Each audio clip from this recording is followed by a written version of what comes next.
back to supervised learning particularly, and and we'll try to understand some theory. Okay, so this is going to be a little bit mathematically involved, but I'll try to go over the intuition much more um, kind of clearly. A lot of this is based upon slides actually from Vibhav, David, Sontag, and Nick Rousey. So this is lecture 14.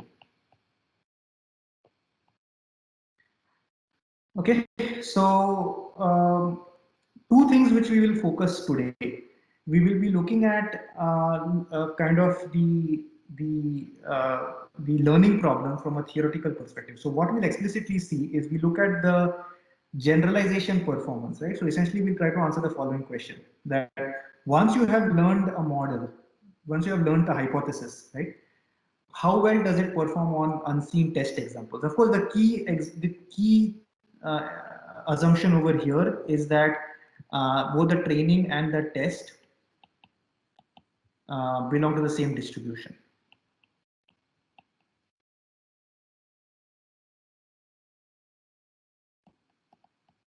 Okay. So what this means is that once you are actually kind of minimizing the loss on a particular distribution, right, you would be getting samples drawn from the same distribution at test time. Okay, and this is a very natural assumption in many settings. Of course, in practice, oftentimes there is a distribution mismatch, and that's a very different kind of problem. How to talk about distribution mismatch, and obviously a slightly more involved topic as well, right?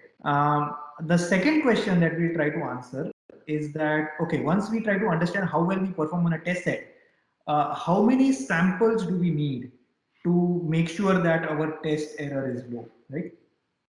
So I think there are two parts to this question. One is given a train and test data set,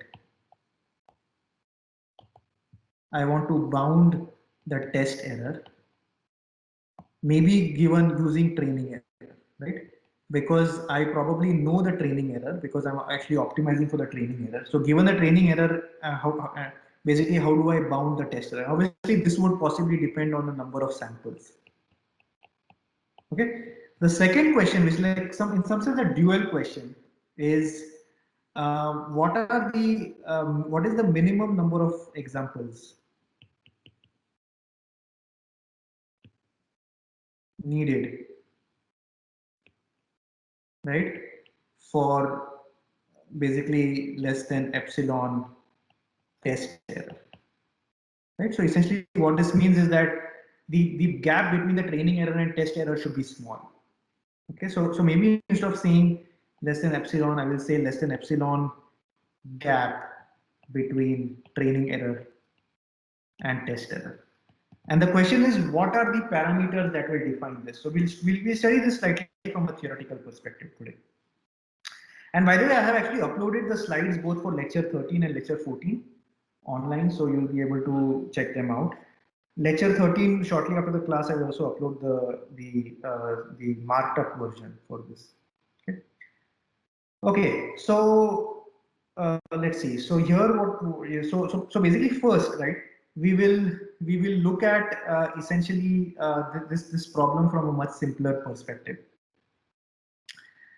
So we'll study different kinds of models. So we look at, for example, certain models, right? We saw that if the training data is linearly separable, then essentially perceptrons or SVM can actually perfectly classify the training data, right? But obviously, it does not mean that we can perfectly classify the test data, right?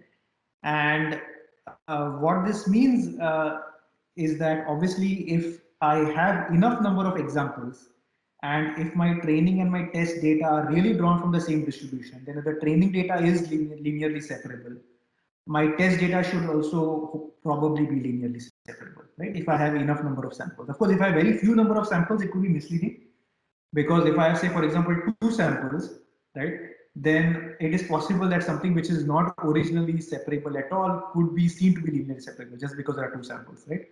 But assuming if I have an enough number of samples, and even after a large number of samples, it turns out to be still linearly separable, then it basically increases the chance that the data is really linearly separable, right? So that's really the main intuition between training and test data and the generalization. Okay, so the complexity of the learning problem essentially depends, I mean, as you can expect, right, on a number of factors. One is essentially how expressive the hypothesis space is, and loosely speaking, this is like the number of parameters, right? But I think this is not necessarily always true. But loosely speaking, you can kind of map this for parametric models at least. You can map this with the number of parameters. Okay, so in some sense, it's related to the size or the expressiveness of the hypothesis space, right? And also, what is the performance that we hope to expect, right? And finally, the probability with which the learner will actually produce a successful hypothesis, right? So essentially, what we'll be trying to give a bound on is will be, I mean, this is the goal. Okay, so the goal is to give a bound like this. We want to be able to say that point number one, we want to be able to say that um, if I have, okay, so I want to say that the error on my test set, right, is essentially less than equal to the error on my training set, right, plus some term. Okay, and obviously this term will be, so maybe I'll call this as some t. Okay, so this is a function. This will obviously be a function on, some kind of, I mean, obviously with a sample of on m, which is the number of training data points.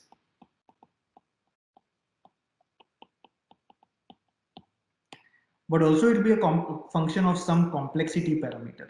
Okay, so this is the complexity of the hypothesis space. So this is the first bound that we are trying to show, right? So what we want to show is that I know what my error on my training set is. Can I say that my test error also will be low as long as my number of samples is large enough, right? And as long as my model, for example, is not too complex. So both of these parameters make sense, right? Because if my model is extremely complex, then what you can easily achieve is you can achieve a very low training error, right? But you will have a very high test error. Because if I have a very complex model, then I can easily overfit to my training data set and perform very poorly on my test data set, right? And conversely, if I have very less number of data points, then I could perform really well on my training set, but I will perform very poorly on my test set, right? So it makes sense that I will have these two terms. Of course, I could have a bunch of other terms as well, right? Now, the second thing that I want to show is I want to give a bound on m, right? I want to say that the number of samples m should be bounded by something, and this should be a function of my error of my test set, right? And the error of my training set, and obviously the complexity, right? And maybe a few other terms as well. So basically, given a number of, basically given a target error that I have on the training set and the test set and the complexity, what is the minimum number of samples I can use to train my model? Okay, so this is going to be the goal of the next two lectures, and we're going to basically build a few tools to actually analyze this. Okay, so before talking about this, I want to also point out that there are actually two notions of complexity. One is sample complexity. The sample complexity really measures how much data you need in order to do this with high probability. Okay, so by the way, both of these are going to be with high probability. Okay, so I'm not going to be able to definitively be able to kind of give an answer. So essentially what this would be is that I would have this with probability delta, right? And then this would also be a function of delta, for example. Okay, so I'll just call this C and delta possibly, right? And similarly, this would be also a function of delta. and I will say that this is with probability delta.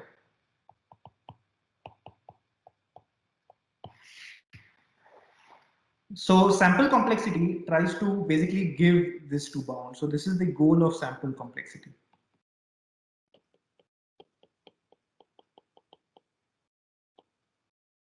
The second aspect of this is computational complexity.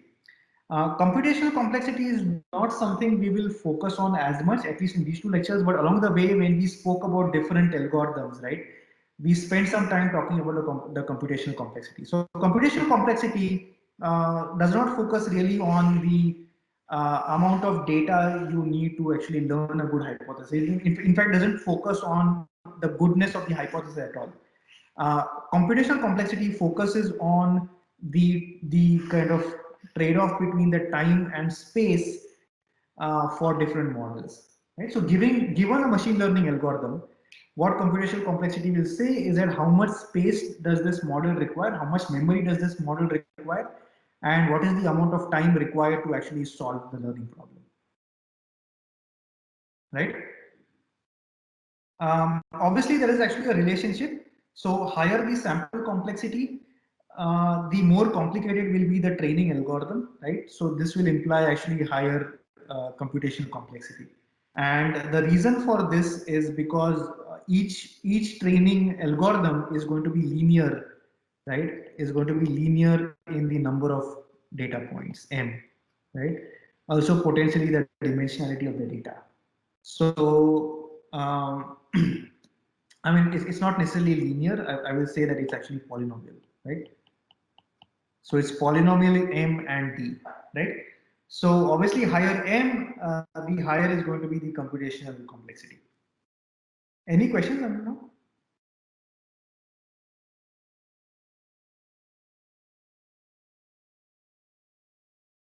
Yes. I think you're muted actually. So I just posted my question. So my question is, how can the training error be larger than test error? How can the training error be larger than the test error? Why can't the training error be larger than the test error?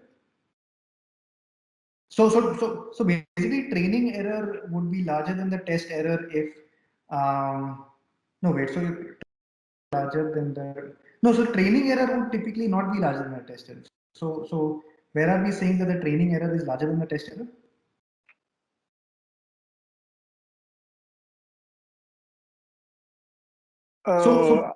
So basically, So what the this t is non-zero, right?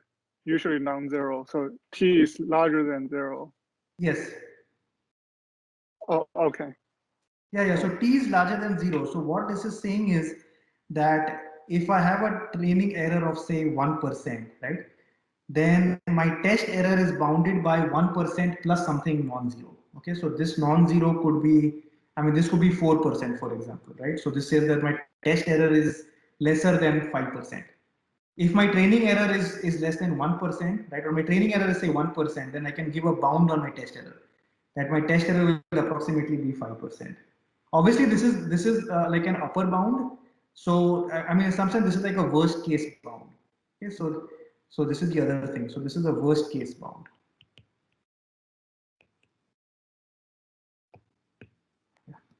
Does that answer your question? Yes. Okay. Any other questions?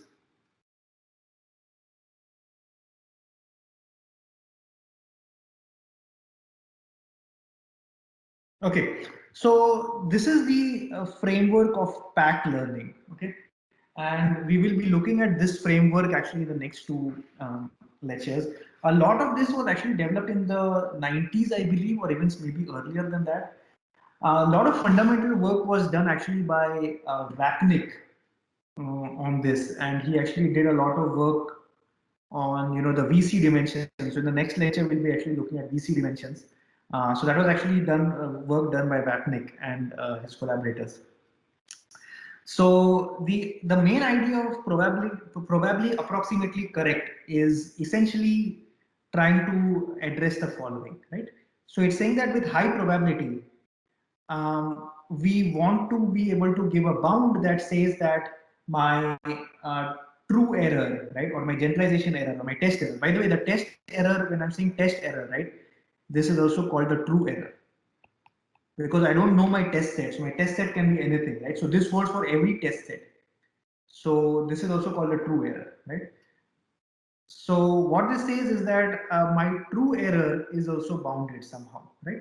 And the way this is typically done, as I said, is that there are two parameters, right? So I have one parameter which is epsilon, which says that I can the error is at most epsilon, right? Or like in general, the gap between these two is at most epsilon. And the second parameter is delta, that says that the probability of doing this is actually, okay, so this is actually 1 minus delta. So with probability at least 1 minus delta.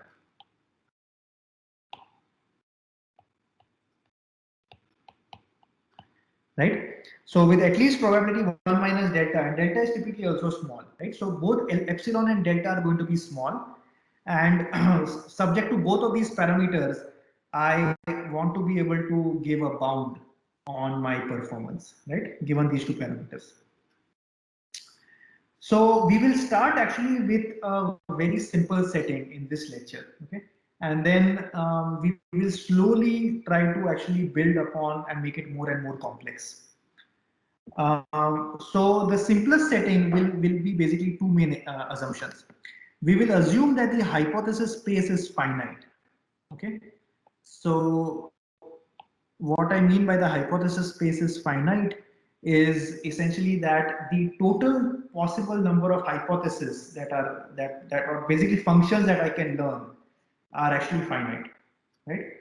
So if you recall, we spoke about, for example, perceptrons and SVMs, right? Perceptrons and SVMs actually do not fall under this category because the total number of hypotheses are obviously not finite, right? Because because the number of hypotheses would be the size of W, and since W is a continuous parameter, my parameters are continuous. I have infinite number of possible hypotheses, right?